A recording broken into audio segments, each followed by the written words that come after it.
Save किया था ना? मैं सिर्फ इसलिए गया था क्योंकि उसने मुझे कॉल किया, that's it. But listen तो. Save it for someone else.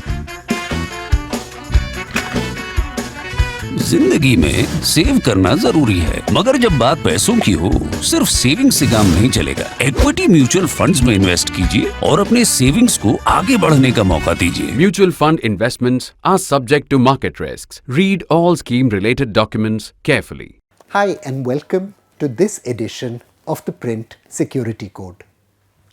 The Print's granular journalism and high-quality reportage from the ground has won it the loyalty of viewers like you. But good journalism costs money, and that needs you to take subscriptions. You can find the link to take a subscription in the description below. Elegantly written on yellow silk, sewn into the waistcoat of a new convert to Islam called Sheikh Abdul Haq, the words were to be carried across the Khyber Pass and to set India on fire. From his desk in Kabul, the cleric Ubaidullah Sindhi had laid out his plans for a war against English rule, involving a revolt by the tribes of Pakistan's northwest, backed by the Emirate of Afghanistan and the rulers of Hijaz, as well as the guns of Imperial Germany and Turkey. Like so many insurrectionary fantasies, this one was crazy in the extreme, one colonial civil servant noted.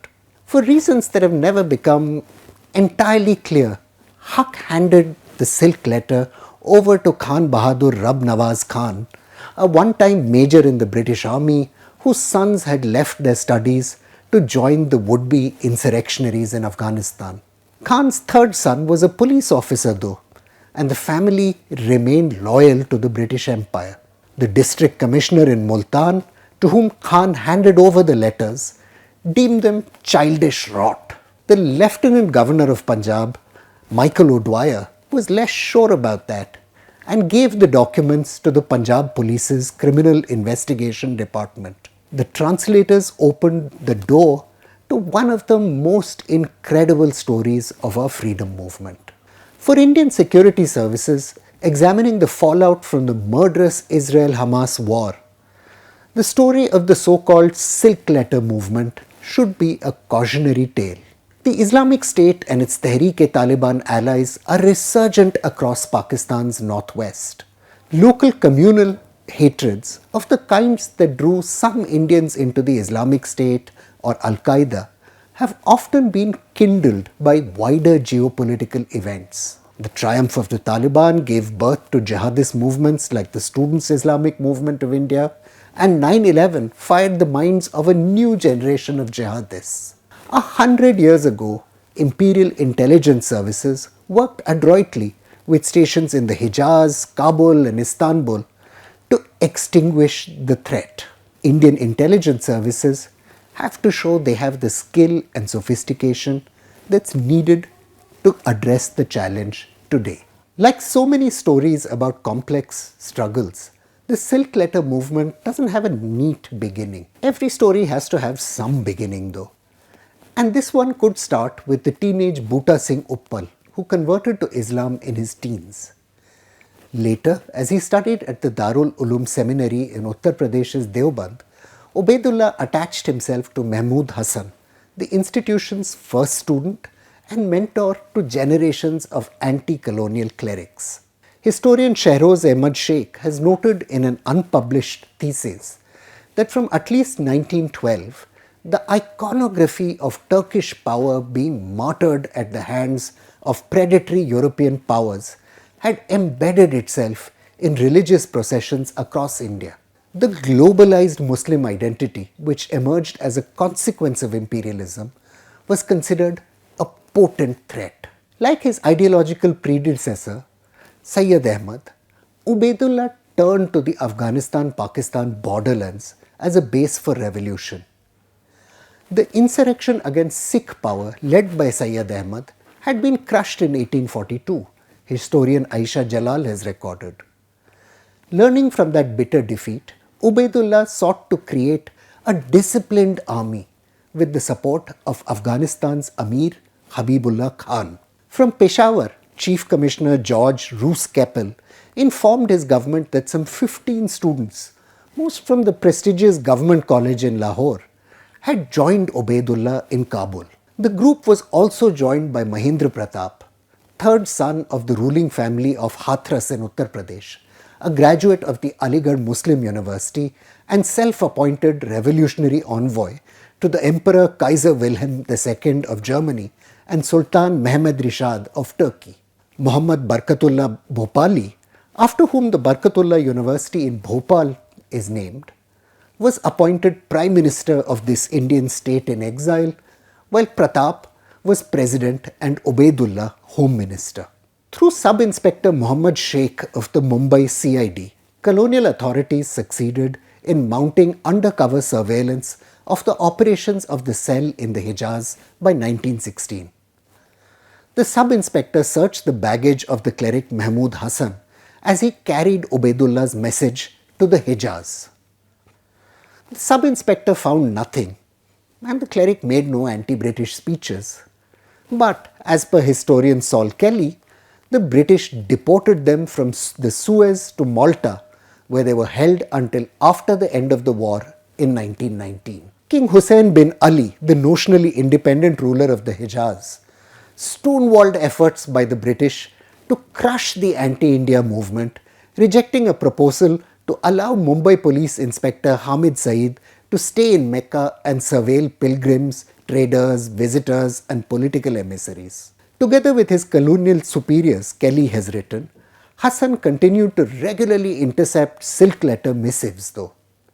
The authorities also stepped up surveillance of the Anjuman-e-Khuddam-e-Kaaba, or the Society of the Guardians of the Kaaba, through military officer Khan Bahadur Mubarak Ali. The organization, set up in 1912, was said to be funneling funds to Turkey throughout the First World War, colonial spies believed.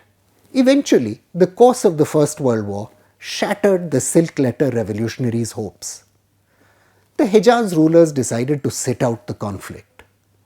Turkey, faced with successive battlefield defeats, was barely in a position to protect itself, let alone provide assurances to arm Afghanistan. King Amanullah Khan, who took power in 1919, saw no reason to confront England's might. Thousands of Indian Muslims who sought to migrate from the land of the infidels to join the anti-English jihad in Afghanistan, scholar Dietrich Reitz records, were set on by tribespeople and left to die on the wastes of the Khyber Pass. Even if the silk letter movement was extinguished by blood, the millenarian impulses that powered it didn't go away. Following the savage anti-Muslim pogroms that took place under Prime Minister Indira Gandhi's watch in the 1980s, a new generation of young Islamist radicals was drawn to SIMI. The rapid growth of the organization represented a breakdown of faith among young Muslims in India's democratic promise and the ability of the state's institutions to protect them. After the demolition of the Babri Masjid in 1993, SIMI's language became increasingly pro-jihadist. The organization's jihadist ambitions were also powered by the triumph of the Taliban in Kabul, which brushed aside its opponents to form the first emirate in 1996. At SIMI's Kanpur convention in 1999, 7-year-old Gulrez Siddiqui was held up before an estimated 20,000 cheering members. Islam ka Ghazi Butshikan, Mera Sher Osama bin Laden.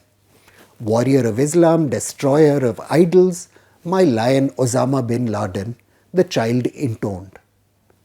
SIMI called for the creation of a caliphate, claiming democracy had failed India's Muslims, and even appealed to God to send an avatar of the temple pillaging 11th century conqueror Mahmud of Ghazni back to earth. Large numbers of former SIMI members would later form the Indian Mujahideen terrorist group with the support of the Lashkar-e-Taiba, seeking to avenge the post-2002 riots in Gujarat. The Indian Mujahideen was eventually crushed by police, but fresh jihadist networks formed, again inspired by global events. From 2016, members of the now banned Popular Front of India joined the flow of fighters for the Islamic State in Iraq and Syria. They were joined by people from Maharashtra, Rajasthan and Uttar Pradesh. Kerala resident Shajir Mangalasari Abdullah, accused by the National Investigation Agency of recruiting for the Islamic State in Afghanistan, was a supporter of the PFI's political wing, the Social Democratic Party of India. Safwan Pukatil, a graphic designer with the PFI house magazine Tejas, is alleged to be among Shajir's recruits, along with Manseed bin Muhammad, who researched Hindutva for the now banned group. Elements of these networks also joined al-Qaeda, even though politicians often promise to annihilate terrorist threats. The ideas that power them are remarkably hard to kill, especially in the absence of deep political action to transform the conditions that empower extremism. Every past wave of Indian jihadist mobilization, inspired by events thousands of kilometers away, was ignored until bombings began at home. This time, India's intelligence and police services ought to see the rising of the bloody tide and prepare for it to wash up on shores close to home. I'm Praveen Swami and I'm a contributing editor at ThePrint. Thank you for watching Security Code.